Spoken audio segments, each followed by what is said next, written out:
संसद भङ्ग गरियो। किन संसद भङ्ग गरियो? संसदले काम गर्न नसकेको थिएन। संसदले काम गरेको थियो, कानूनहरू बनाएको थियो, परिवर्तन ल्याएको थियो, विकास गरेको थियो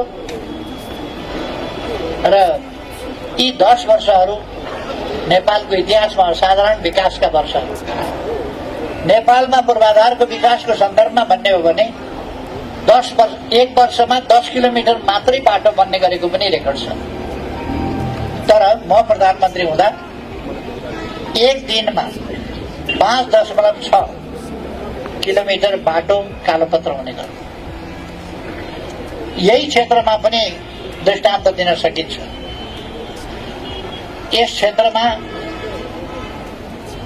कति सडक, कति पुल, कति विद्युतको काम, कति विद्यालयको काम, कति कलेजको काम, कति भवन निर्माणको काम, कति प्राविधिक विद्यालय स्थापनाको काम, अथवा यहाँ के प्रकारका विकास भए। बच्चा बच्चीहरू अकालमा मर्थे। अहिले यहाँ हस्पिटल छ, बाल हस्पिटल। म आफैले देखेका बच्चा कसरी बाँच्ला जस्तो बच्चा अहिले खेल्ने भइसकेका छ। त्यो यहाँहरूलाई नै थाहा छ। तर मतदाताहरूले चाहिँ के भनिदिन्छन् भने यो विकास निर्माणको कुरा गरेर हुँदैन, मान्छे मार्न पाइन्छ, ती साना बालबालिकालाई मार्न पाइन्छ, त्यो संसद भवन अगाडि किन गोली चलाएको, किन मारेको?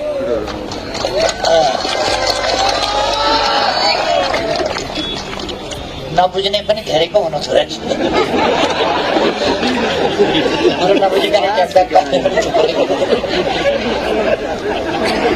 एउटा कुरा, बच्चा बच्ची मारिएका थिएनन्। कहाँ मारिएका थिए मान्छे? घरभित्र, स्कुलमा बच्चा बच्ची भएका ठाउँमा मारिएका थिए कि संसद भवनमा आगो लाउन जाँदा, पर्खाल भत्काउँदा, फलाम काट्ने औजार बोकेर घरैबाट आएकाहरू गैँती बच्चा बोकेर, झम्पल बोकेर, पर्खाल फोरेर, पर्खाल नागेर आगो लगाउन पुग्दाखेरि, प्रहरीमाथि हमला गर्दाखेरि मारिए। एउटा कुरा कुनै भ्रम राख्नु हुँदैन। अर्को कुरा, त्यहाँ कसरी युवाहरू मारिए, नवयुवाहरू मारिए कि नवयुवाहरू? युवाहरू र बच्चा बच्ची भन्ने कुरा अलिकति फरक कुरा हो। त्यहाँ कुनै बच्चा बच्ची भनेर त्यस्तो घरमा बस्या बच्चा बच्ची वा थाहा नपाएका बच्चा बच्ची त्यस्तो मारिएको होइन। त्यो कुनै भ्रम फिजाउनु हुँदैन। अनि त्यहाँ त रणमैदान जस्तो थियो। त्यो रणमैदानमा गोली चल्यो भने कति बेर गोली चल्यो भन्दा छेक्दा नछेकिएपछि, अनेक रोक्दा नरोकिएपछि, प्रहरीले गोली चलाउँदा नभएपछि, प्रहरी नै असुरक्षित हुने स्थिति बनेपछि, संसारभरि जहाँ पनि त्यस्तो स्थितिमा जे कामको, जुन ठाउँको, जुन संरचनाको रक्षा गर्ने भनेर प्रहरीलाई जिम्मा दिया हुन्छ, हो त्यस्तोमा प्रहरीले गोली चलाउँछ। अर्को, प्रहरीले गोली चलाउँदा कसैको माथिको आदेश पर्खिँदैन। तपाईहरुलाई के थाहा नभएको अहिलेसम्म जस्तो लाग्यो भने प्रधानमन्त्री राइफल बोकेर गोली चलाउँदै हिँड्दैन। प्रधानमन्त्रीले गोली चलाउँछ। प्रधानमन्त्रीसँग आदेश लिन्छ प्रहरीले। कहीँ प्रहरीहरू यहाँ हुनुहुन्छ, नत्र भने एकजना अफिसरलाई बोलाएर तपाईहरुले सोध्नुहोस् त, प्रहरीले प्रधानमन्त्रीसँग आदेश लिन्छ गोली चलाउने बेलामा? प्रधानमन्त्रीले आदेश दिन्छ। मैले त प्रधानमन्त्रीको हैसियतमा शान्ति सुव्यवस्था होस्, कुनै अप्रिय घटना नघटोस् भनेर अगाडिदेखि भनेको थिएँ। तर हाम्रो देशका विरुद्ध गम्भीर षड्यन्त्र भएको थियो। देशका विरुद्ध भएको षड्यन्त्रले त्यसलाई स्वीकार मानेन।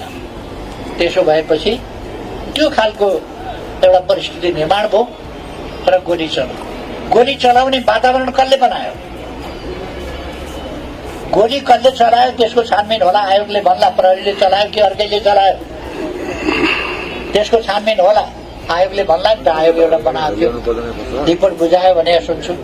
त्यो रिपोर्ट किन अहिले नल्याएको? किनभने केपी ओलीको दोष छैन भन्ने रिपोर्टमा त पर्नै पर्छ नि त, अर्को कुनै उपाय छैन। त्यो रिपोर्ट निकाल्यो भने यहाँ हल्ला गर्न पाइँदैन। केपी ओलीले बच्चा मार्यो भनेर ट्याक पार्न पाइँदैन। यहाँ सत्य कुरा बाहिर आइसकेपछि त सब छर्लङ्ग हुन्छ नि त। त्यसो भएर त्यो रिपोर्ट किन गोप्य छ? त्यो रिपोर्ट यसो भएर अथवा केपी ओली जस्तो बच्चा बच्ची युवाहरूदेखि ज्येष्ठ नागरिकसम्मलाई अत्यन्त माया गर्ने मान्छेले बच्चा मार भनेर आदेश दियो अरे, बच्चा मार्यो अरे भन्ने कुरा अन्तकाले पत्याउनु पनि एउटा कुरा हुँदो हो। दमक्कैले पत्याएको छ, कसैले कसले पत्याएको छ कसैले। केपी ओलीले बच्चा बच्ची माथि गोली चलाउने आदेश दिनै सक्दैन, कहिल्यै दिँदैन। केपी ओली मानवतावादलाई मान्छ, मान्छेको ज्यानको महत्त्वलाई मान्छ। अब एउटा प्रश्न लिन्छु अझै अलिकति। त्यसपछि देशमा आगो लगाउनेहरू यहीँको यो व्यवसायिक केन्द्र, यो हाम्रो बिजनेस सेन्टर धमकमा एउटा चिनोको रूपमा बनेको, यहाँ त यस्तो मान्छे निस्किए म छक्क परेँ। हामीले दुबई चिन्नु पर्यो भने ब्रुज खलिफा टावर भनेर देखाउँछ। यो कहाँको देखायो भन्दा दुबई। मलेसियाको ट्विन टावर भनेर देखाउँछ, मलेसिया भनेर चिनिन्छ। अनि थाइल्यान्ड बायोक टावर भन्छ, बायोक टावर देखाएपछि थाइल्यान्ड भनेर चिनिन्छ। यो टावर, त्यसलाई टावरै भने हुन्छ, केही छ। बिजनेस सेन्टर हो, बिजनेस टावर भन्नुहोस्। अमेरिकामा ट्विन टावर भन्थ्यो, दुनियाँको व्यापारिक केन्द्रलाई ट्विन टावर भन्थ्यो, अमेरिका चिनिन्थ्यो ट्विन टावरबाट। यो ठाउँलाई चिनाउने एउटा परिचयको रूपमा उभ्याएको र यहाँको व्यापार, यहाँको आइटी सेक्टर, आइटी हब बनाउने कुरा थियो त्यसमा, र यो ठाउँलाई अगाडि बढाउने एउटा प्रतीकको रूपमा, विकासको, आधुनिकताको प्रतीकको रूपमा, मोडर्नाइजेसनको प्रतीकको रूपमा यसलाई चाहिँ अगाडि बढाइएको छ। त्यो आगो किन लाउनु पर्यो? देशभरि जनप्रतिनिधि, सर्वोच्च जनप्रतिनिधि संस्था चलाउनु किन पर्यो? देशभरिकै केन्द्रीय सचिवालय, सिंहदरबार, राज्य सञ्चालन गर्ने ठाउँ, त्यो किन जलाउनु पर्यो? स्वतन्त्र न्यायालयको प्रतीकको रूपमा रहेको र न्याय सम्पादन गर्ने थलो सर्वोच्च अदालत किन जलाउनु पर्यो? अरू अदालत किन जलाउनु पर्यो? अब म यही जलेकोसँग जोडिएको एउटा प्रश्न गर्छु अनि म अरू उम्मेद्वारमा पनि जान्छु। 24 गते देश जलिरहेको थियो, आफू चाहिँ हेलिकप्टर चढेर भाग्यो, बाँकी देश जल्न छोडिदियो भन्ने आरोप पनि केपी ओलीमाथि, त्यसको जवाब के?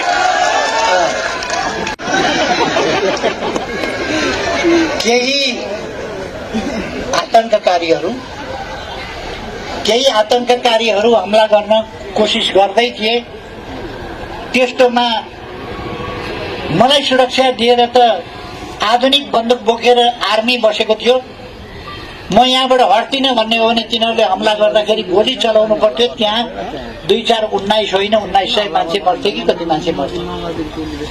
त्यसकारण म प्रधानमन्त्रीको हैसियतले भिडन्त गरेर सुर्याइ देखाउन भन्दा ठाउँ सरेर बस्नु उपयुक्त थियो। त्यसकारण म केयरटेकर प्राइम मिनिस्टर थिएँ। प्राइम मिनिस्टरको हैसियतले सेनाको सुरक्षाभित्रै थिएँ। सेनाको सुरक्षाभित्र अर्को ठाउँ सरेर म हेलिकप्टरमा अर्को ठाउँ सरेर गएँ। म प्रधानमन्त्रीले हेलिकप्टर चढेर अनि कुनसा ठुलोको रूपको ठाउँ सरेर बस्यो, भिडन्त गरेन, मान्छे मारेन, धन्यवाद दिनुपर्ने ठाउँमा भाग्यो, मुकाम फेर्यो। कहाँ भाग्यो? भाग्या भए आज यहाँ कहिल्यै भाग्दैन, देश छोडेर जाँदैन, कुनै गलत काम गर्दैन, कुनै कुराको सामना गर्नबाट पछि हट्दैन। धन्यवाद। म फेरि आउँछु। यो अहिले मैले जति पनि प्रश्नहरू सोधेको छु सामाजिक सञ्जालको अल्गोरिदममा एकदमै धेरै चलिरहेका प्रश्न हो र यो प्रश्नलाई यदि यो निर्वाचनमा एजेन्डा बनाएको छ भने राष्ट्रिय स्वतन्त्र पार्टीले बनाएको छ। तिनका उम्मेद्वार बालेन्द्र शाहलाई पनि हामी सोध्न चाहन्थ्यौं, तपाईले सिंहदरबार जलिरहँदा सामाजिक सञ्जालबाट उस्काउने काम किन गर्नु? यसै गरी हामी संसद भवन जलिरहँदा, न्यायालय जलिरहँदा, राजनीतिक दलका कार्यालयहरू जलिरहँदा, नेताका घरहरू जलिरहँदा दमकल पठाउन किन आनाकानी गर्नुभयो? र उहाँलाई जनताको माझ उभ्याउन चाहन्छौँ यो प्रश्न मार्फत। तर विडम्बना अन्य नेताहरू जनता फेस गर्न तयार हुनुहुन्छ। उहाँ हुनुहुन्न। भर्खरै खबर आएको छ उहाँको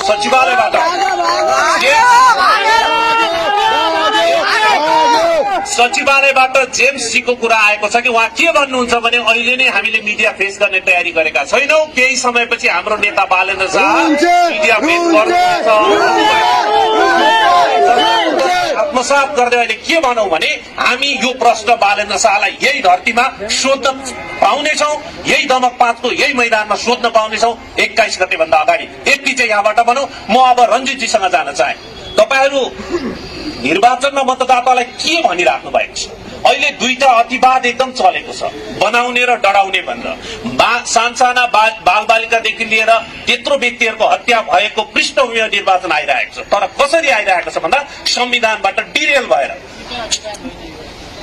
यो दुईटा अतिवाद होइन भन्दै हुन्छ। अतिवाद होइन, एउटा अतिवाद हो, अर्को त्यसको प्रतिवाद हो। अतिवाद र अर्को केपी शर्मा ओलीले के पनि भन्ने गर्नु भएको छ भने यो बनाउने र डराउने बीचको द्वन्द्व हो जनमत संग्रह पनि भन्नुभएको छ। तपाईहरु कसरी बुझिराख्नु भएको छ? मतदातालाई के बुझाइराख्नु भएको छ? सबभन्दा पहिलो कुरा त तपाईले भन्नुभएकै कुरा सही हो। दुई अति, देशको क्षति र देशको क्षति हुन फेरि पनि खोजिरहेको छ यो क्षेत्रमा। मनोनयन दर्ताको दिनदेखि पछिल्लो समयसम्म आउँदाखेरि त्यसको छनकहरू पनि देखिरहेछ। हामी यही कुरा जनतालाई भनिरहेका छौं ताकि मुलुकले अहिले अब मुठभेड र भिडन्त चाहेको छैन, शान्ति र स्थिरता चाहिएको छ। पुरानो पुस्ताले अथवा हाम्रो पूर्व प्रधानमन्त्रीहरूले बनाउनु भएको गर्नुभएको विकासको मोडेल, उहाँहरूले देख्नु भएको समृद्ध नेपाल अब मोटामोटी मुलुकलाई पुगिसक्यो। उहाँहरूको पुस्ताले सोचेको देश, विकास र समृद्धिको मोडेल यो ठाउँले, यो गाउँले, देशले देखिसक्यो, भोगिसक्यो। अब मलाई लाग्छ मतदाताहरू त्यतापट्टि फर्किन चाहनुहुन्न। त्यही भएर मतदाताहरूको म कुरा सुन्छु। अब धेरैले अब भत्ता खानेतिर जानुपर्छ, सत्तातिर युवाहरू जानुपर्छ भनेको म सुन्छु। त्यो हिसाबमा हेर्दाखेरि जस्तो यो निर्वाचनको बेलामा जस्तो हामी देखिरहेका छौँ यो स्वाभाविक निर्वाचन होइन र यो स्वाभाविक निर्वाचन होइन अनि यो अस्वाभाविक कसरी भयो? मैले बुझेको के हो भने एउटा राजनीतिक नेतृत्वले राज्यका कुनै पनि संयन्त्रले गरेका सम्पूर्ण कुराहरूको जस र अजसको भागीदार हुनुपर्छ। जिम्मेवार र जवाफदेही प्रशासन भनेको त्यो, सरकार भनेको त्यो। तर केपी ओलीले बच्चा मार्दैन भन्ने कुरा भनिराख्नु भएको छ। त्यसै गरी प्रधानमन्त्रीले गोली चलाउँदैन भन्ने कुरा गरिराख्नु भएको छ र आदेश पनि दिँदैन, एकजना प्रहरी अधिकृतलाई ल्याएर सोधे पनि हुन्छ। यो कुरा चाहिँ यो चाहिँ सर्वसाधारण जसले पोलिटिक्स र राज्यको चेन अफ कमान्ड बुझेको छैन उसको लागि भनिने कुरा हो। जसले पोलिटिक्स बुझेको छ, संविधान बुझेको छ, सरकार बुझेको छ, सत्ता बुझेको छ, संसारभरिको प्रचलनहरू बुझेको छ, प्रणाली बुझेको छ, उसको लागि चाहिँ यो हास्यास्पद कुरा हो। तपाईँ बैंक डुब्यो भने बैंकको सीईओले जिम्मा लिन्छ कि म्यानेजरले जिम्मा लिन्छ?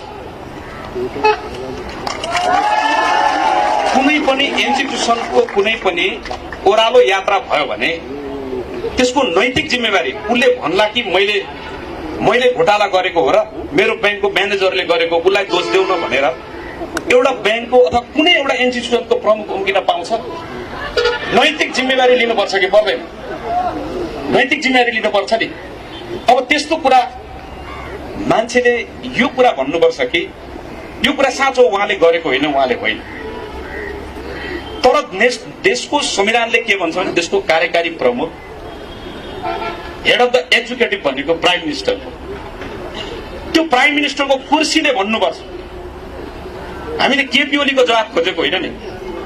उहाँप्रति व्यक्तिगत हिसाबले हाम्रो सम्मान छ, उहाँलाई धेरै भन्नु पनि हामीलाई छैन। तर के भने त्यो समयमा प्रधानमन्त्रीको कुर्सीले जवाब दिनुपर्छ। प्रधानमन्त्रीको कुर्सीमा को थियो? एबीसीडी जो भए पनि उसले नैतिक जिम्मेवारी लिनुपर्छ। त्यो परिस्थितिको, त्यो क्षतिको, त्यो तमाम विनाशको त्यो उहाँ मात्रै भएर होइन, त्यो ठाउँमा म थिएँ भने पनि अथवा अमुक अरू कोही थियो भने पनि लिनुपर्छ। कुनै पनि संस्थाको प्रमुखले त्यो संस्थाको दुर्दशाको मुख दर्शक भनेर मैले होइन अर्कोले भनेर उम्किन पाउँदैन। त्यहाँ आगो लगाउन जाँदाखेरि जुन किसिमका भिडियोहरू सार्वजनिक भएका छन् नि, तमाम पार्टीका नेता कार्यकर्ताहरू जसरी देखिएका छन् तिनको जिम्मेवारी चाहिँ हुँदैन कि के हुन्छ? त्यो पनि जस्तै नेकपा तत्काल अब नेपाली कम्युनिस्ट पार्टी भयो तपाईँहरूको, नेकपा माओवादीकै कार्यकर्ताहरू खुल्लम खुल्ला जलाउन हिँडेको, रासोपाका कार्यकर्ता झण्डा ओढेर देश डढाउन हिँडेको प्रश्न देखिया छ नि त। त्यसको जिम्मेवारी चाहिँ लिने कि म तपाईँले उठाउनु भएको प्रश्नको नैतिक जिम्मेवारी चाहिँ म अहिले केपी ओलीलाई प्रश्न गर्ने लिनुपर्छ। अब तपाईँले भन्नुभयो जस्तो सबै पार्टीको जो संलग्न छन् त्यो म संलग्न छु भने मेरो पनि छानबिन हुनुपर्छ, मलाई पनि दण्डित हुनुपर्छ। भनेपछि तपाईँहरू पनि जिम्मेवारी लिन तयार? एकदम तयार छौँ, जो पनि तयार हुनुपर्छ। हाम्रो पार्टी म एउटा कुरा मात्रै भन्न चाहन्छु, हाम्रो नेतृत्वले पनि र हामीले पनि त्यो भनेका छौँ। अघि मैले पूर्व प्रधानमन्त्रीज्यूले भन्नुभयो, म पनि भन्न चाहन्छु यो छानबिन समितिको प्रतिवेदनको मिति 25 दिन थपियो।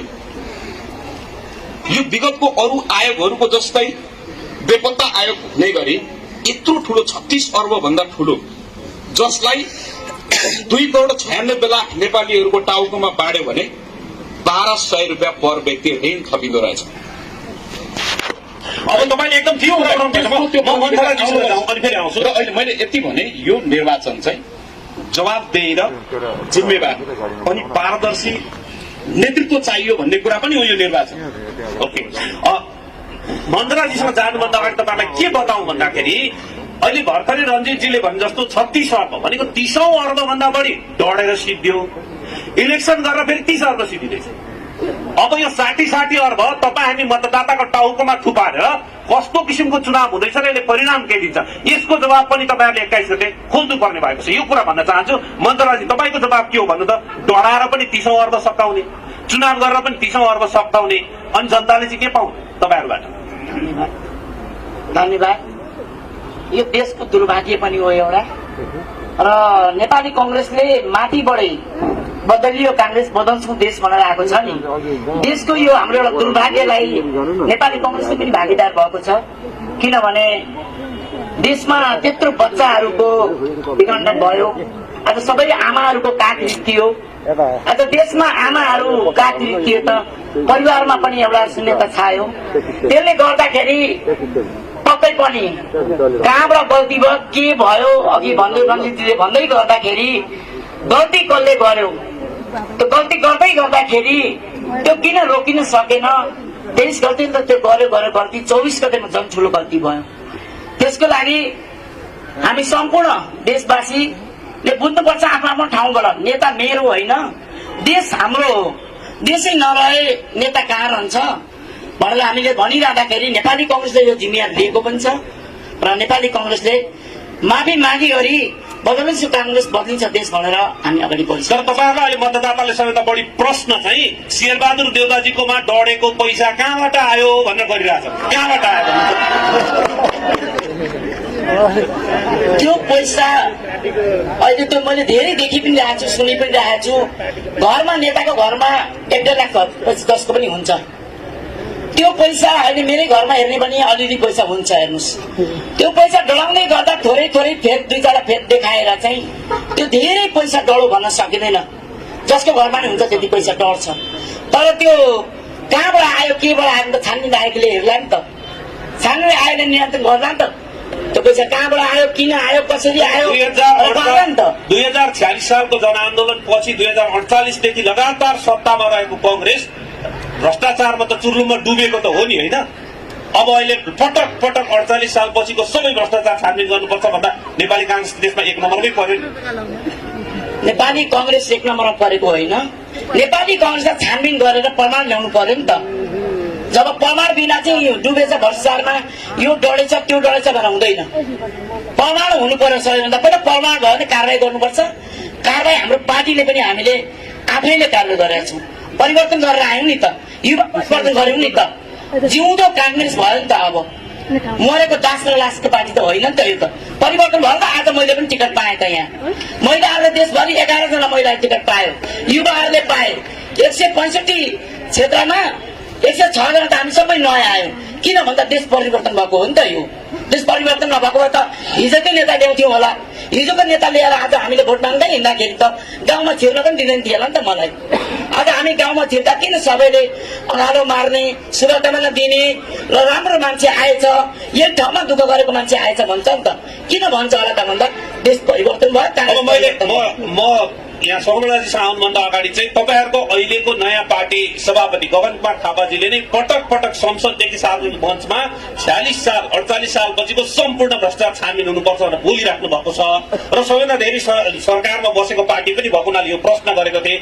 देश भ्रष्टाचारमा गएको भन्ने कुरो त स्वीकार गर्नुहुन्छ नि कि त्यो पनि गर्नु? देश भ्रष्टाचारमा एकजना व्यक्तिबाट गएको होइन, सम्पूर्ण राजनीतिकर्ताबाट गयो। त्यसको छानबिन गरेर दायरामा ल्याएर अख्तियारले छानबिन गर्नुपर्छ।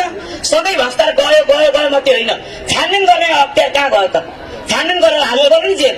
त्यो दलीयकरणमा पर्यो। सबै आयुक्त जस्तो दलबाट छानेर पठाउने दलहरूले अनि कसरी छानबिन गर्छ दलका नेतालाई? त्यसले छानबिन त छुट्टै निकाल्नु पर्यो नि। छानबिन गर्ने व्यक्तिहरू होला नि, पुरानो व्यक्तित्वहरू होला। छानबिन कसरी गर्ने, कसलाई गर्ने, कहाँ गर्ने भनेर चाहिँ त्यो गर्नु पर्यो नि त। देश भ्रष्टाचारमा गयो गयो गयो भनेर छ, देख्ने कसैले छैन, छानबिन कसैको छैन। छानबिन आयोग गठन गर्यो, त्यो पनि फेल भएको छ। त्यसरी कहाँ एउटाले छानबिन गर्यो, सबैलाई भ्रष्टाचारमा डुबाउने होइन नि त। कसले गर्यो त्यो व्यक्तिलाई लगेर जेल हाल्नु पर्यो। भ्रष्टाचारमा गएको त हो नि, होइन कि होइन? म हजुर यहाँ के पनि थप्नु खोज्दै हुन्छ। एउटा कुरा के भने उहाँले पछि सच्याउनुभयो, सबैले भ्रष्टाचार गरे होइन, जसले गरेको छ त्यसलाई छान्नु पछि सच्याउनुभयो। पहिले चाहिँ अलिकति त्रुटि गर्नुभएको। म दावा साथ के भन्छु भने मैले भ्रष्टाचार गरेको छैन, मेरो नीति हो, म भ्रष्टाचार गर्दिनँ। पाएसम्म गर्न नदिने हो। अब लुकेर कसैले गरेको भएदेखि त छानबिन गर्ने समितिहरू छन्, आयोगहरू छन्, अनेक चिजहरू छन्, तिनलाई छानबिन गर भनेको छु। मैले आफूले भ्रष्टाचार गर्दिनँ। कमिसन खान्न, सरुवा बढुवा नियुक्ति आदि इत्यादि ठेका पट्टा कुनै चिजमा कमिसन खाने गर्दिनँ र कसैसँग कुनै प्रकारको अनुचित लेनदेन कारोबार मबाट हुँदैन। राज्यको डिपुटीबाट पैसा आफूमा ल्याउने सार्ने काम त्यो केपी ओलीले गर्दैन। यो क्षेत्रका जनताले उहिलेदेखि जान्नुहुन्छ, अहिलेसम्म पनि जान्नुहुन्छ। त्यसकारण म गर्दिनँ भन्ने कुरा र सबै नेताले गर्छन् भन्ने कुरा होइन। यो देशमा सबै खराबै खराब मान्छे भ्रष्टै भ्रष्ट जन्मिन्छ भन्ने होइन। तर आरोप के भन्दा मान्छे पनि छन्। हजुर, आरोप के भन्दा बालुवाटारको कार्पेट जहाँ उभिनुहुन्छ केपी ओली, त्यो कार्पेट मुनि चाहिँ यी बिचौलिया भ्रष्टाचारी सबै रग रग रग रग खेलिरहेका छन्, जुन देखिँदैन भन्ने भयो। केपी ओलीले देख्नु न, तर केपी ओलीको अन्डरमा धेरै काम हुन्छ भन्ने लगातारको आरोप। जस्तै मैले उहाँलाई भने नि 46 साल, त्यसै गरी 48 सालदेखि राजनीतिमा यहाँहरू पनि हुन्छ। 51देखि सरकार बनाउन थाल्नु भएको छ। यो छानबिन गर्दाखेरि कतिपय अख्तियारले छानबिन गर्नु, कतिपय दलीय प्रभावमा पर्यो, तर नेकपा एमाले एकदम चोख हो। र केपी ओलीजीले भन्नुभएको जस्तो त्यहाँ केही पनि हुँदैन भन्ने कुरा त होइन नि त। त्यहाँ मुनि छ, हाम्रा हरेक सरकारहरू बिचौलियाको चङ्गुलमा पर्ने गरेका छन्। यो यथार्थ तथ्य छैन। म उहाँबाट वाक्यमा जोडेँ मैले एउटा। म अब उहाँ भनेको हाम्रो क्षेत्रको 7औं पटक उठेको मान्छे प्रधानमन्त्री पनि हो र कारवाही किन गर्नु न त भ्रष्टाचारीलाई? किन भ्रष्टाचार यति साह्रो बढेको त? प्रधानमन्त्री पटक पटक हुँदाखेरि किन कारवाही नगरेको त? भ्रष्टाचारी देखि चाहिँ तिनीहरूलाई कहाँ हालेर किन हिँड्नु पर्यो त? तिनलाई दायरामा ल्याएर कारवाही गर्नु पर्यो नि त, जेल हाल्नु पर्यो नि त। फल्नाले पैसा डरायो भने भएन, कारवाही गर्नु पर्यो, अख्तियार तयारी गरेर कारवाही गर्नु पर्यो र बार काङ्ग्रेसले आक्षेप नलागोस् र दायरामा ल्याउनु पर्यो। र अहिले काङ्ग्रेस सुध्रेको छ र युवा जेनरेसन भ्रष्टाचारको मुख चाहिँ हेर्दिन, तर कारवाही चाहिँ गर्न सक्नु भएन। एउटा कुरा नि त्यो पनि अघि रञ्जित बाबुले भन्नु भने यो साधारण मान्छेलाई भन्न काम लाग्छ, राजनीति गर्ने मान्छेलाई काम लाग्दैन भनेर। साधारण मान्छेले पनि बुझेको कुरा राजनीतिज्ञले बुझ्दैन भने त अनौठो हो। साधारणले पनि बुझ्छ, राजनीतिज्ञले पनि बुझ्नुपर्छ। भ्रष्टाचारको विरुद्धको कारवाही प्रधानमन्त्रीले गर्दैन, कारवाही गर भन्छ, संस्थाहरूलाई निर्देश गर्छ। मैले अख्तियार दुरुपयोग अनुसन्धान आयोग होस् अथवा प्रहरी छानबिनकर्ता प्रहरी होस्, अभियोजनकर्ता सरकारी वकिलको कार्यालय अथवा महान्यायाधिवक्ता होस् अथवा न्याय दिने अदालत होस्, कसैलाई नगर होइन गर भनेको छु भाइ। तर त्यो पहिले सेटिङमा नियुक्ति हुन्छ अनि काम हुँदैन भन्ने आरोप आयो कि कहाँ सर्वोच्च अदालतको न्यायाधीश सेटिङमा नियुक्ति भएको छ? त्यसो भए त अहिले कुरो हाम्रो पक्षमा फैसला गर्थ्यो होला नि त। कहाँ गरेको छ त? यति सबै हुँदाखेरि पनि कहाँ गरेको छ? म उहाँसँग आएर तपाईँसँग आउँछु। म उहाँ यही विषयमा एउटा थप्न चाहन्छु। छोटोमा म थप्न चाहन्छु भने देशको प्रधानमन्त्री कार्यकारी भनिसके पछाडि देशको संवैधानिक परिषदको पनि प्रमुख प्रधानमन्त्री हुन्छ। त्यसमा अख्तियारको प्रमुख, निर्वाचन आयोगको प्रमुख, मानव अधिकार आयोगको प्रमुख, राष्ट्रपति, उपराष्ट्रपति, राष्ट्रिय सभा, प्रतिनिधि सभाका प्रमुखहरू भनेको यो देशको शासन सत्ताका प्रमुखहरू बसेको, जसलाई संवैधानिक परिषद भनिन्छ। त्यो संवैधानिक परिषदको अध्यक्षता कार्यकारी प्रमुखको हिसाबले प्रधानमन्त्रीले गर्ने हुन्छ। त्यसमा अख्तियारको प्रमुख पनि हुन्छ। यदि देशको प्रधानमन्त्रीले चाहँदाखेरि भ्रष्टाचार, त्यो संवैधानिक परिषद मार्फत प्रधानमन्त्रीले भ्रष्टाचार सम्बन्धी अनेकौं फाइल र अनेकौं प्रकारका भ्रष्टाचारका मुद्दाहरूलाई, काण्डहरूलाई चाहँदाखेरि 24 घण्टामा 24 वटा फाइल पल्टाउन सक्छ। ओके, उहाँको पालोमा एउटा कति भने नि कुरा गर्नु चाहिँ एउटा कुरा हो। अहिले त प्रधानमन्त्रीले के भन्नुभएको थियो? प्रधानमन्त्री हुनभन्दा ठिक्क अगाडि भने भ्रष्टाचार नियन्त्रण ठूलो कुरा होइन, 5 दिनमा गर्न सकिन्छ, 5 दिनमा गरिदिन्छु। गफै त हो, सम्धि भन्छन् क्या, 5 दिनमा गर्छु। र नेपाली जनताले उहाँहरूले चलाएको सरकार पनि देख्दैछन्। अब 21 गतेसम्म होला देख्दैछन् के भइरहेको छ अनि एउटा कुरा, संवैधानिक परिषदमा मानव अधिकार आयोगको प्रमुख पनि हुँदैन, अख्तियारको प्रमुख पनि हुँदैन। संवैधानिक परिषदमा प्रधानमन्त्री हुन्छ, प्रधान न्यायाधीश हुन्छ, राष्ट्रिय सभाको अध्यक्ष हुन्छ, विपक्षी दलको नेता हुन्छ, राष्ट्रिय सभाको के अरे राष्ट्रिय सभाको अध्यक्ष हुन्छ र प्रतिनिधि सभाको उपसभामुख हुन्छ। यति मान्छे हुने हो। त्यसो भएर ती सबै मान्छेहरू हुँदैन। सबैले भन्ने कसलाई हो भन्दाखेरि अख्तियार, भ्रष्टाचार सम्बन्धी छानबिन गर्ने अख्तियार दुरुपयोग अनुसन्धान आयोगले हो। उसलाई चाहिँ छानबिन गर भनेर अधिकार कानूनले, संविधानले दिएको हुन्छ। मैले अधिकार दिने होइन, संविधानले दिएको हुन्छ। मानव अधिकार आयोगले प्रधानमन्त्रीलाई पनि प्रश्न सोध्छ, प्रधानमन्त्रीलाई पनि स्पष्टीकरण सोध्छ। विभिन्न सानातिना कुराहरू छन्। हामीले यदि प्रेस जगतलाई अलिकति रोक्न खोज्यौँ भने सूचना आयोग अगाडि आइपुग्छ प्रश्न सोध्न, किन रोक्यौँ भनेर। यस्ता कानूनले सबैलाई आफ्नो आफ्नै ठाउँमा राखेको हुन्छ।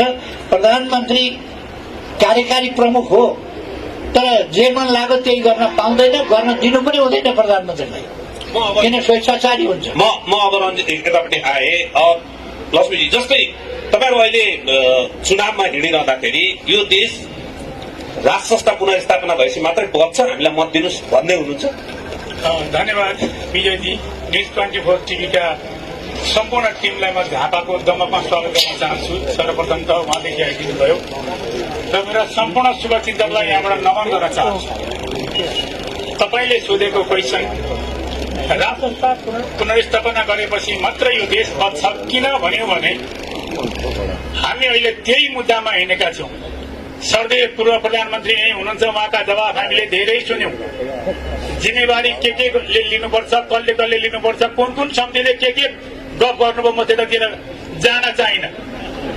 म जान चाहे किनभने यो संघीयता जब यो देशमा ल्याइयो, एउटा राज संस्था हटाएर यही भदौ 23 गते जसरी हाम्रा बालबालिकामाथि, युवा विद्यार्थीमाथि भ्रष्टाचार भयो भनेर सड़कमा जाँदाखेरि जुन किसिमको अन्याय भयो, त्यस्तै आन्दोलन पहिला राजाका पाला पनि भएको थियो।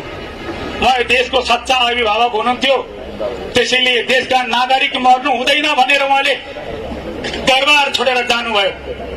तर सर्दै पूर्व प्रधानमन्त्रीजीले 23 गते यदि निकास खोलेको थियो भने यो देश चल्ने थिएन। म यही कुरा यहाँबाट गर्न चाहन्छु। त्यसैले अब यो देशको अभिभावक राज संस्था चाहिन्छ। किन चाहिन्छ भने आज 28 खर्ब मुलुकमा ऋण लागेको छ। यो अहिलेको चुनावले कति ऋण लाउँछ अनि नेपाली ऋणले कति दिन थलेर बस्ने विजयजी मैले किनभने जोडे तपाईँ भनिहाल्नु भएकोले जोडे ६२-६३ को आन्दोलनमा कसको गोली लागेर त्यत्रा 19 जना शहीद भए सरकारमा को थियो त्यतिखेर सत्ता कसले चलाएको थियो सशस्त्र द्वन्द्वको बेलामा गोली चलाउँदा को थियो सरकारको नेतृत्व गर्ने कसरी अहिले भन्न सकियो कि जनताले हुत्याएको मान्छेले मैले त एकदम रक्षा गरेको थिएँ त्यत्रो मान्छे मरेको थिएन भनेर कसरी भन्न र वकालत गर्न सक्नुभयो तपाईँ मैले सकेँ त्यो राजाले गोली चलाएको थिएन जसरी पूर्व प्रधानमन्त्रीले भन्दै हुनुहुन्छ अहिले मैले गोली चलाएको थिएन भनेर त्यसो उहाँ सही हुनुहुन्छ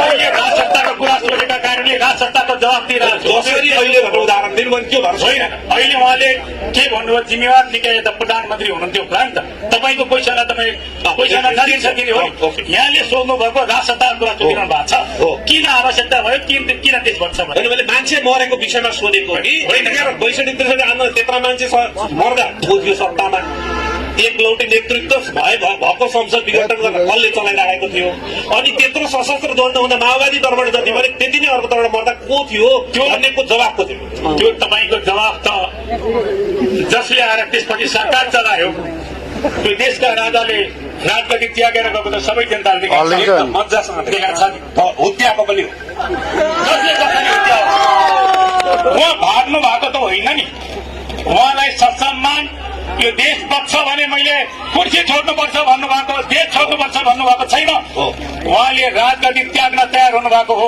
यदि 23 गते पूर्व प्रधानमन्त्रीज्यूले निकास खोजिदिनु भएको भए 24 गतेको नरसंहार हुन्थ्यो अनि दोष जनतालाई दिएर पन्सिन पाइन्छ पाइँदैन त्यसैले आज 84 को चुनाव 82 मा आइरहँदा कति राष्ट्रलाई ऋण लागिरहेको छ पूर्व प्रधानमन्त्री यही हुनुहुन्छ 28 खरब भन्ने सुन्छु बा घटी हुन्छ कि अहिले भनिदिनुहुन्छ उहाँले बा घटिसक्यो हामीलाई त्यति थाहा छैन 18 खरब रुपियाँ संहिताका नाममा व्याख्या गरेको पाइरहेको छ किनभने यहाँ अहिले हामीले बहस पनि सुन्यौं सबै पूर्व प्रधानमन्त्रीज्यूदेखि लिएर पुराना पार्टी वरिष्ठ पार्टी होइन विभिन्न जस्तै तपाईँका धारका नेतृत्व गर्नुहुने पार्टीका नेतृत्वहरूबाट हामीले बहस खास नेपालको समस्या कि कुन विषयमा हामीले टेकेर यसको एनालाइज गर्नुपर्छ खास यो प्रतिनिधि सभाको इलेक्सन किन हुँदैछ भन्दा जेनजी विद्रोहपछि जुन विद्रोह भयो त्यो विद्रोहले प्रतिनिधि सभाको विघटन गरिसकेपछि फेरि तपाईँको चाहिँ प्रतिनिधि सभाको तपाईँको इलेक्सनको लागि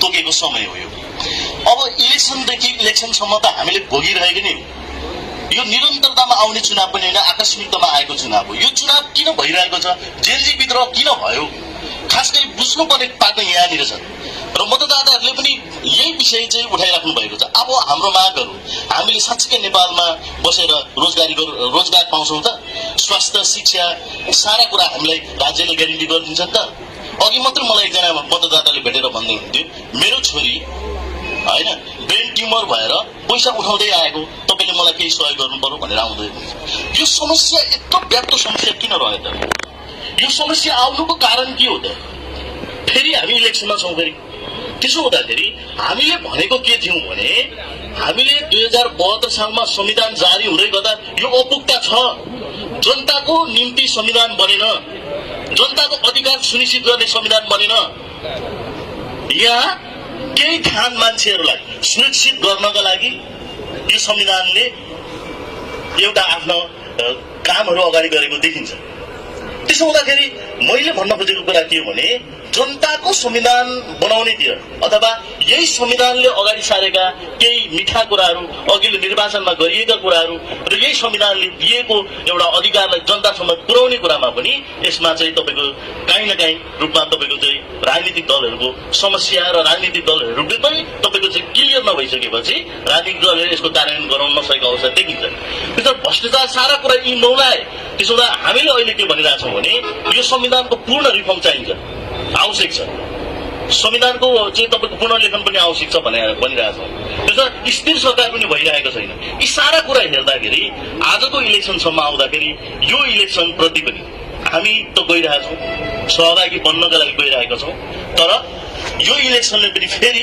निकास दिने अवस्था चाहिँ छैन, किनकि यो इलेक्सनले फेरि तपाईँको चाहिँ यही 2/3 बहुमत, यही लोकतान्त्रिक प्रणाली, संसदीय व्यवस्था प्रणालीले फेरि तपाईँको जो अल्पमत र बहुमतको कुरा गरेर गठबन्धन र सहमति र सहकार्यमा सरकार बन्ने कुरा हुन्छ, फेरि अस्थिरता निम्न हुँदा। त्यसो हुँदा हाम्रो पार्टीले अहिले भनेको कुरा के हो भने यो इलेक्सनमा जानुभन्दा अगाडि नै हामीले सर्वपक्षीय अन्तरिम सरकार बनाऊ, त्यो नागरिकहरूको सरकार बनाऊ, जेलजीहरूको सरकार बनाऊ, त्यसले नेपालमा स्थिर सरकार निर्माण गर्नका लागि संविधानलाई रिफर्म गरौं अथवा संशोधन गरौं र कार्यकारी प्रत्यक्ष प्रणालीमा अगाडि बढौं भन्ने हामीले माग राखेका थियौँ। ओके, अब अलिकति मैले थपेँ। त्यसो हुँदाखेरि अनि मात्रै देशलाई स्थिर चुनावतिर अथवा चुनावले पनि देशलाई तपाईँको चाहिँ त्यो चुनावले आगामी दिनमा देशलाई स्थिर बनाउने, जनताको अधिकारमा तपाईँको चाहिँ राम्रोसँगले प्रतिनिधिहरूले काम गर्न पाउने यस्तो स्थिति बन्थ्यो। तर यो परिस्थिति यस्तो बनेर गयो कि आज देश नै ठूलो संकटमय अवस्थामा गुज्रेर गएको छ। आजसम्म यहाँसम्म ल्याइ पुर्याउने ठूला दलहरूको पनि यो जिम्मेवारी लिनुपर्छ। उहाँहरूले आत्मसमीक्षा गर्नुपर्छ र नयाँ कुरा लिएर जनतामा तपाईँको चाहिँ आत्मआलोचित भई तपाईँको चाहिँ अगाडि चाहिँ बढ्ने कुरा चाहिँ उहाँहरूबाट अपेक्षा जनताले गरेको पाइन्छ, तर त्यो अपेक्षा चाहिँ पूरा गरिरहेको छैन। त्यसो म अलिकति जोडिहालेँ। त्यसो हुँदाखेरि आज हामी जनताको बीचमा जाँदाखेरि होइन यस्ता सल्लाह सुझावहरू हामीसँग आइरहेको छ, वास्तविकता पनि त्यही छ। त्यसो हुँदा तपाईँ हामीले सोच्नुपर्ने कुरा के हो भने आजको दिनमा तपाईँ हामीले देशलाई आज बचाउनु पर्ने, पहिलो स्वाधीनतालाई रक्षा गर्नुपर्ने र देशको अर्थतन्त्रलाई सुधार गर्नुपर्ने यी सारा पाटाहरू छन् र यी पाटाहरूमा हामीले सशक्त रूपमा चाहिँ यो प्रतिनिधि सभाबाट जनतालाई आह्वान गरिरहेछौँ कि तपाईँको मत नबेच्नुहोस्। एउटा मत तपाईँले काहीँ न काहीँ जित्ने र हार्नेसँग तपाईँले मत बेच्दै हुनुहुन्छ भने तपाईँको मत खेर जाँदैछ, जित्नेलाई दिनुपर्छ नभए त मत खेर जान्छ भन्ने खालको धारणा तपाईँले बनाउँदै हुनुहुन्छ भने त्यो कुरा रोक्नुहोस्।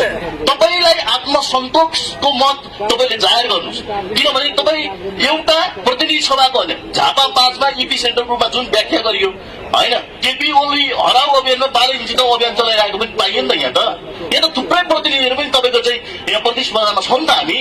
तर यहाँनिर व्यक्तित्व, मान्छेको योगदान, क्षमता यी सबै कुराहरू ओझेलमा पारेर विकासको नाममा क्या केलाई विकास भने फेरि बुझ्नु होइन, विकासको नाममा जनतालाई अल्मलाउने र प्रतिनिधि सभाको इलेक्सन भनेको के हो भनेर प्रश्न नभन्ने यस्तो स्थिति पैदा भयो। त्यसो हुँदाखेरि यो कुरा क्लियर हुन जरुरी छ र तपाईँ हामीले गर्नुपर्छ।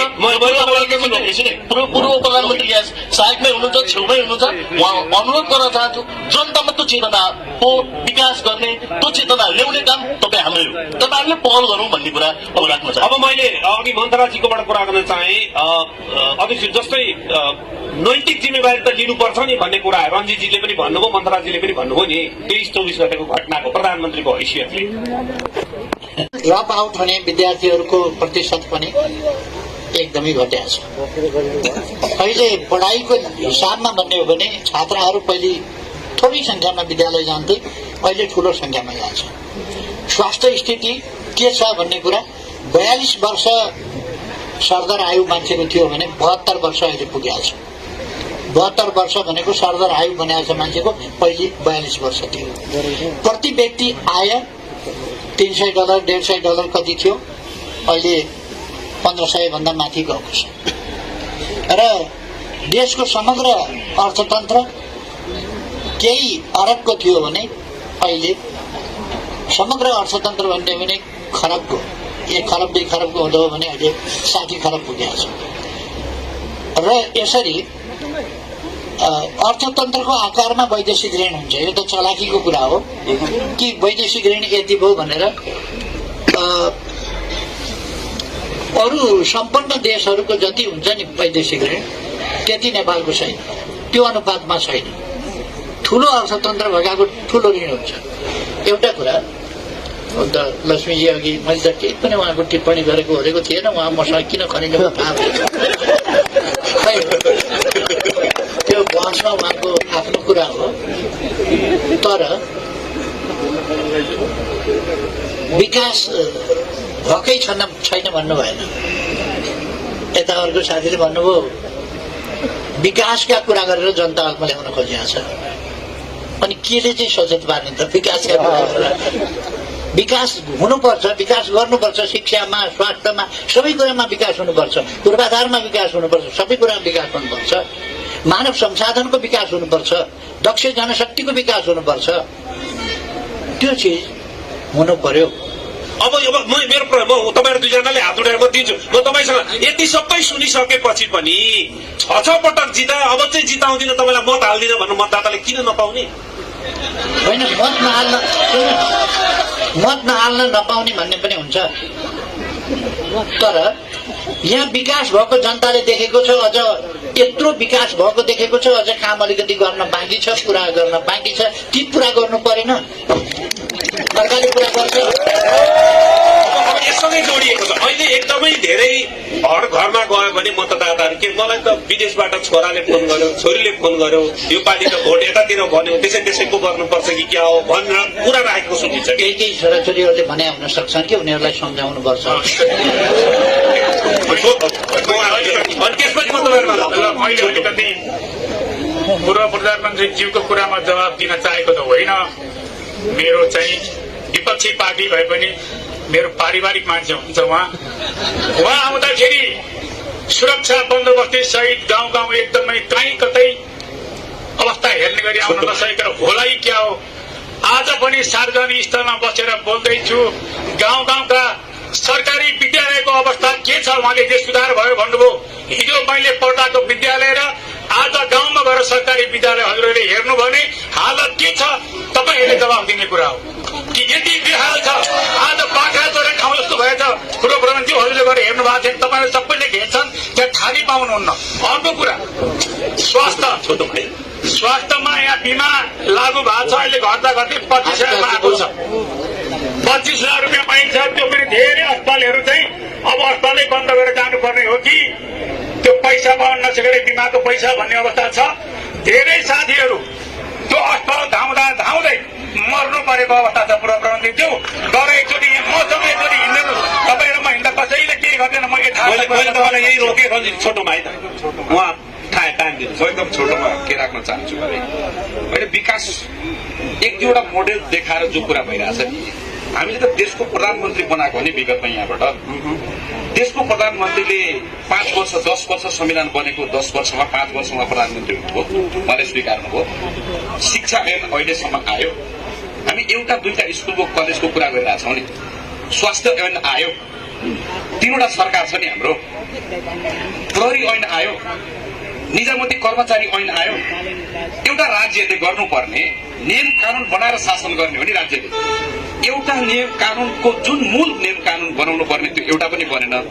तपाईँको नेतृत्वले मसँग जादुई नम्बर छ भन्दै सरकार परिवर्तन गर्दै गर्दै अस्थिरता मच्चाएपछि त्यो पनि अर्को कुरा के हो भने 32 सिट भएको पार्टीले 10 वर्षको इतिहासमा सबभन्दा धेरै सुशासनको र भ्रष्टाचारको विरुद्धको फाइल खोल्दा खोल्दै उहाँहरूले पछार्नु भएको हो नि त उहाँलाई। बिर्सिनु भयो नि तपाईँहरूले। गिरिबन्धुको कुरा उठाउँदै गर्दा हो नि, अरू धेरै भ्रष्टाचारका मुद्दाहरूको फाइल खुल्दै गर्दा हो नि, त्यो सत्य त तपाईँहरूले भुलिदिनु भएन नि। अनि म तपाईँलाई भन्न चाहन्छु पूर्व प्रधानमन्त्रीज्यूलाई, यहाँ स्कुल कलेजको त मलाई हालत थाहा छ कि कति प्राइमरी स्कुलको के छ। कलेजमा 100 जना विद्यार्थी छन् प्रधानमन्त्रीज्यू। गौरव क्याम्पसको भवन नभएर स्कुलमा पढाइ राखिएको छ। 300 भन्दा बढी विद्यार्थी छैनन्। आकर्षक प्रोग्राम छैन प्रधानमन्त्रीज्यू। रिमोट एरियामा भूमिहीन सुकुम्बासी र मजदुरका छोराछोरीहरूले अहिले पनि शिक्षा दीक्षा राम्रो पाउन सकेका छैनन् प्रधानमन्त्रीज्यू। तपाईँले भन्नुभएको यो अब सुन्नु मैले एउटा भन्नुभएको यो चाहिँ प्रोग्राम सुन्नु न रञ्जितजी, पूर्व प्रधानमन्त्रीले भ्यू टावर बनाउनु भयो। गौरीगञ्ज गौरादको तल्लो बेल्ट यहाँ माथि चपेटीमा कहिलेकाहीँ साथीहरू यसो हावा खान जानुहुन्छ, त्यहाँ फोन लाग्दैन। तपाईँले यत्रो भ्यू टावर बनाउनु भयो, यहाँ टेलिफोनको टावरको कुरा छ जनताको। अब मैले प्रधानमन्त्रीज्यूलाई एउटा कुरा सोध्न चाहन्छु। मल बिउ सिंचाइ त यस्तै भयो। अहिले किसानको धानको भाउ 1 मनको कति छ पूर्व प्रधानमन्त्रीज्यू?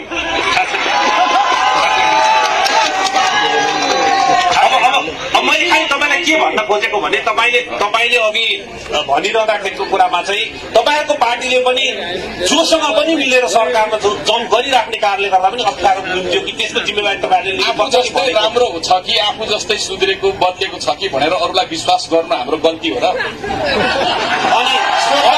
अनि भन्दाखेरि कसम खाँदाखेरि धोका दिएपछि गल्ती हाम्रो हो र ठिक छ 2074 मा सत्तो सराप गरेर फेरि 79 आउँदा मिलिजाने नेकपा एमाले सरकारमा जाने कांग्रेससँग मिल्ने सरकारमा राष्ट्रपासँग मिल्ने सरकारमा जाने जोसँग तयार हुने उसले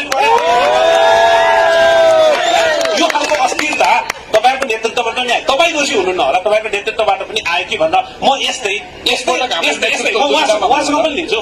तपाईँहरूको शासन सञ्चालनको पद्धति छ नि म्युजिकल चियर, केपी ओली शेरबहादुर प्रचण्ड, फेरि दुईजना मिल्यो, फेरि केपी ओली फुत्त बाहिर, फेरि दुईजना, फेरि केपी ओली र शेरबहादुर अर्को फुत्त बाहिर। यो म्युजिकल चियरले पनि जनताको वाक्क भगाउने किन त्यसो गर्छ? अरूले पनि सरकार बनाए हुन्छ नि त, किन नबनाए? कसले रोकेको थियो र? सरकार बनाउनु त रोकेको थिएन। अब एउटा अरू पनि सप्रिय कि हामी जस्तै भनेर मिलेको उहाँले एकजना साथीले त्यो भनिहाल्नु। म यसमा टिप्पणी नगरौँ, धेरै टिप्पणी नगरौँ। अहिले पनि हुन नसकेका कामहरू छन्, त्यही भएर अहिले पनि पुरा गर्न बाँकी कामहरू छन्। विद्यालयहरू अहिले पनि बनाउन बाँकी छन्, केही बनाइए। दमक क्याम्पस हेर्नुहोस्, बनाइयो। अरू विद्यालयहरू बनाइएका छन्, हस्पिटलहरू बनाइएका छन्। दमकमा यतिको अहिले 1500 को चाप।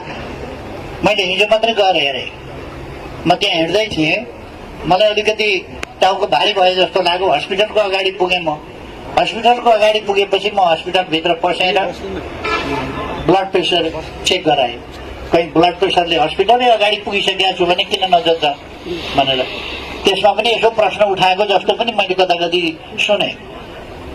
अब हस्पिटल नगएर के 21 गतेसम्म ब्लड प्रेसर केही भयो भने हस्पिटल नजाने?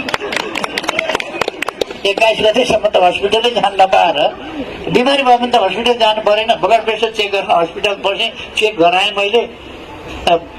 मान्छे किन हस्पिटलभित्र पस्यो? अनि प्रेसर ठिक छ कि छैन जहाँसम्म कहाँ जाने त? उहाँको घरमा जाने, कसको घरमा जाने? अब मैले त्यसो भएर हामीले एउटा स्थिरताका लागि, विकासका लागि, सुशासनका लागि र मैले भन्ने गरेको छु समृद्ध नेपाल सुखी नेपालीका लागि यो हामी सबैको नेपाल समृद्ध होस् भन्ने हामी सबैको आकांक्षा हो र सबै नेपाली जनता सुखी हुन् भन्ने हाम्रो आकांक्षा हो। एउटा कुरा, अमेरिका जस्तो सम्पन्न देशमा पनि सडकमा गरिब मात्रै होइन भिखमङ्गाहरू छन्। भारतमा निरपेक्ष गरिबीको रेखा मुनि भएका जनताको संख्या नेपालको भन्दा कहाँ सिँगै जनसङ्ख्या भन्दा बढी छ। ठुलो जनसङ्ख्या भएका ठाउँहरूमा, हामीभन्दा अगाडि बढेका ठाउँहरूमा पनि हुन्छ। कुनै देशहरूले मात्रै दुनियाँमा गरिबी सम्पूर्ण रूपमा निवारण गर्न सकेका छन्। स्क्यान्डिनेभियन देशहरू, चाइना, यी केही देशहरू यस्ताले मात्रै गरिबी निवारण गर्न सकेका छ, अरूले निवारण गर्न सक्छ। माइकलाई अर्कोपल्ट सरकार बन्यो, फेरि आयोग बनाइयो, फेरि अगाडि बढाइयो, फेरि सरकार ढालियो। उहाँले अघि भन्नुभयो नि सरकार ढालिहाल्छन्, बन्न दिएन भनेर भन्नुहुन्छ भनेर। भएकै त्यही हो त। अस्ति हामीले आयोग बनायौँ धनी पूर्जा, यहाँ महारानी झोडामा मैले आएर कति 45वटा कतिवटा धनी पूर्जा वितरण गरे हौँ। त्यसपछि तुरन्त अब सरकार ढाल्नेतिर गएको, सरकार ढाल्यो। अनि नयाँ सरकारले आयोग खारिज गर्यो। हामी अदालत गएर मुद्दा लडेर फेरि आयोग फिर्ता ल्याएका छौँ। धेरै धन्यवाद। जनताको सवाल फेस गर्नका लागि जनता माझ नै उपस्थित हुनुहुने यहाँहरू सम्पूर्णलाई एकदमै हार्दिक नमन र धन्यवाद छ। सधैँ जनताकै माझमा यसैगरी रहनु होला, जनताको प्रश्नको जवाब दिइरहनु होला। तर यही जनताको माझमा आज हामीले यहाँका सम्पूर्ण उम्मेद्वारहरूलाई जसरी गरेका थियौँ त्यसैले आज उपस्थित हुनु भएन, कुर्सी पनि राखेको उहाँले जनताको पनि भएको छ, तपाईँलाई नै सहयोग पुग्ने गरी पनि आफ्नो धारणा राख्नु भएको छ र उहाँहरूले धेरैजनाले चाहिँ एउटा खाली कुर्सीलाई प्रश्न गर्नु भएको छ। त्यो खाली कुर्सीको प्रश्न म अहिले डिल गरौँला। यहाँलाई अहिले उठेका केही प्रश्नहरू छुट्टो जवाब। हजुरबाको पालाभन्दा अगाडिदेखि भात खाने गर्नुभएको थियो, खाइराख्नुहोस्। फागुन 21 गतेसम्म केबुललाई भोट हाल्दिनँ भन्नुहुन्छ। फागुन 21 गते त्यहाँ सूर्य चिन्ह देख्नुहुन्छ, त्यसमा भोट हाल्नुहुन्छ उहाँले। म ढुक्क छु। अर्को प्रश्न के थियो?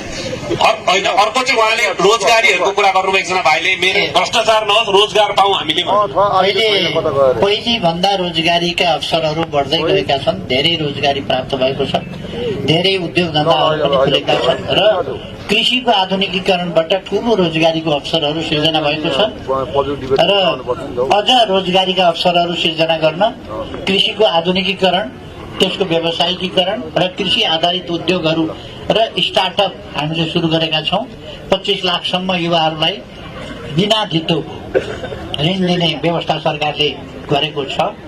त्यसबाट रोजगारीका अवसरहरू, स्वरोजगारका अवसरहरू सिर्जना हुन्छन्। महिला दिदीबहिनीहरूलाई 15 लाखसम्मको अत्यन्तै सस्तो ब्याज दरमा ऋण दिने व्यवस्था गरिएको छ। त्यसबाट स्वरोजगारको स्थिति उत्पन्न हुन्छ र अरू व्यावसायिक प्रतिष्ठानहरूबाट रोजगारीका अवसरहरू सिर्जना हुन्छन्। एउटा स्वरोजगार, अर्को व्यावसायिक प्रतिष्ठानहरू मार्फत र सरकारी रोजगारी भन्ने ठानियो भने त्यो अत्यन्त न्यून मात्रै अवसर त्यसमा प्राप्त हुन्छ, किनभने थोरै सरकारी अवसर मात्रै हुन्छ रोजगारी। एकजनाले आदिवासी रङ्गशाला, आदिवासी जनजाति रङ्गशालाको विषयमा सोध्नु। आदिवासी रङ्गशाला मैले बनाउँछु भनेको हो, कुरो मैले निकालेको हो। रङ्गशालाको कुरो यहाँ कसैले निकालेको थिएन, मैले निकालेको हो। मैले प्रहरीलाई, हामीले सशस्त्र प्रहरीलाई जमिन दिएका थियौँ। त्यो जमिन फिर्ता लिएर रङ्गशाला बनाउने भनेर त्यस ठाउँलाई खाली गराएको हो। त्यसो गर्दा कोसँग सम्झौता गर्नुभयो उहाँले मलाई थाहा छैन। रङ्गशालाको कुरो गर्ने म, जमिन फिर्ता ल्याउने म, रङ्गशालाका लागि लगानीकर्ता खोज्ने म र कोसँग सम्झौता गर्नुभयो थाहा छैन। अर्को, उहाँहरूले उपभोक्ता समिति बनाउनु हो, अरबौंको रङ्गशाला बनाउनु छ। त्यहाँ त इन्टरनेसनल स्तरका, नेसनल स्तरका खेलाडीहरू मात्र त्यो रङ्गशालाभित्र पस्छन् वा टिकट काटेर दर्शक बस्छन्। कहिले कहिले फ्री सो पनि होला। नत्र भनेदेखि उपभोक्ता भन्ने रङ्गशालामा के हुन्छ र? उपभोक्ता पर्खाल बाहिरबाट हेर्ने हो, होइन भने त टिकट काटेर जानुपर्छ त्यहाँ। त्यसकारण त्यो उपभोक्ता समिति नै गलत बाटो उहाँहरूले समाउनु हो। त्यो उपभोक्ता समितिबाट बन्ने होइन, ठेक्का लाउनुपर्छ। उहाँहरू हुनुहुन्छ नि त। ओके, अब अन्तिम प्रश्न अहिले भर्खरै रङ्गशालाको सबै काम मैले गरेको हो भन्नुभयो नि। राम्रो काम जति मैले गरेको, बिग्रेको, गोली हानेको, के हानेको चाहिँ थाहा छैन भन्ने जवाबले चाहिँ जनता चित्त बुझ्दो भएन कि? यो रङ्गशालाको कुरो एकदम ठिक प्रश्न उठाउनु हो। यो रङ्गशालाको कुरो मैले भन्दा अगाडि कोही उठाउने थियो भने मैले उठाएको थिएँ भन्ने यहाँ कोही हुनुहुन्छ? को छ? उठाएको छैन, मैले उठाएको। जमिन फिर्ता ल्याउन मैले नै पहलकर्मी लिएको र मैले साथीहरूलाई के भनेर सम्झाएको हुँ भने त्यस्तो एग्रिमेन्ट होइन। के भनेको हो भने यो हाइवे चौडा गर्दा त्यो चिहानघारी जहाँ थियो, जहाँनिर कब्रिस्तान चिहानघारी थियो, त्यो चिहानहरू यसै पेलिन्थ्यो। यसै त्यो त हाइवे त बनाउनै पर्यो नि त्यहाँ। त्यसो भएपछि पेलिन्थ्यो। त्यो ठाउँमा समयमै हामी त्यहाँका चिहानहरू निकालौँ, स्मारक बनाउने र स्मारक राम्रो बनाएर एउटा तीर्थस्थलको रूपमा, सबैको साझा स्मारक बनाएर तीर्थस्थलको रूपमा त्यसलाई चाहिँ सम्मान गरौँ, कदर गरौँ र कमसेकम आफ्नो व्यक्ति जहिले दिवंगत भएको छ त्यो दिन गएर सम्झनामा फुलपाती चढाउने, पूजा गर्ने, त्यस्तो खालको चाहिँ बनाऊ। पितृपतिको सम्मान गरौँ, यो बाटाका छेउमा हलपत्र नछोडौँ भन्ने कुराहरू मैले राखेँ। अब मैले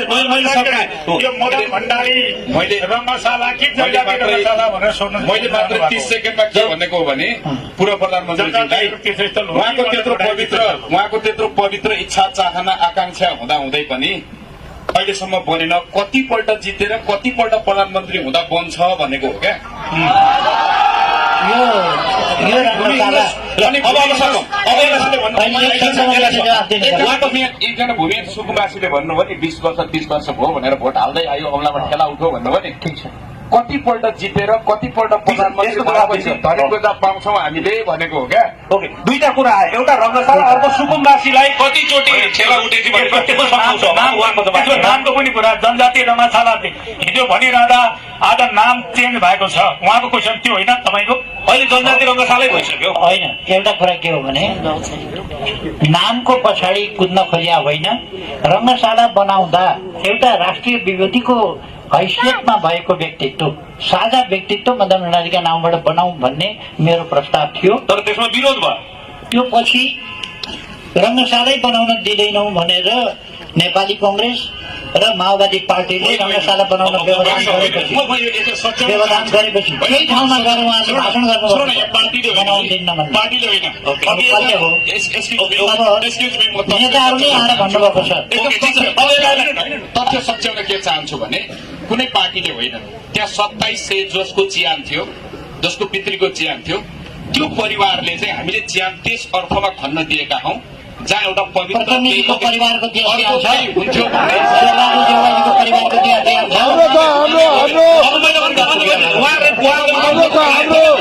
उहाँले प्रचण्ड परिवारको भावना र संस्कार बुझ्यो अपमान सही छ जनतालाई बुझ्यो। भड्काउनै पर्दैन तपाईँले। कुरो के हो भने सुन्नुहोस्, यहाँ कुरो के हो भने पहिले मैले मदन भण्डारी रङ्गशाला बनाउँ भन्दा सहमति नै थियो। पछि त्यहाँ मान्छेले मदन भण्डारीका नाउँमा यो राजनीतिक विरोधको कारणले मदन भण्डारीका नाउँमा हुँदैन भनेपछि आदिवासी जनजाति रङ्गशाला बनाऊ भने, आदिवासी जनजाति रङ्गशाला बनाऊ भन्दाखेरि त्यो त मैले थाहा पाउनु पर्यो नि, मैले थाहा पाउनु पर्यो। मैले आदिवासी जनजाति रङ्गशाला बनाउने भनेर अहिलेको नीति कार्यक्रम बजेटमा आएको कुरा यहाँहरूलाई थाहा छ कि छैन?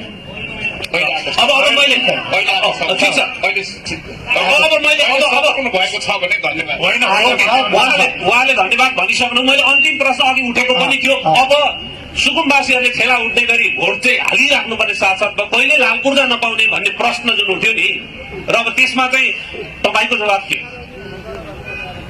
अघि प्रश्नकर्ताले नै के भन्नुभयो भने यो प्रश्नकर्ताले पहिलोपल्ट सरकार बन्यो 51 सालमा, त्यस बेला आयोग बनाएर 68,000 धनी पूर्जाहरू बाँडियो या विभिन्न ठाउँमा धनी पूर्जाहरू बाँड्न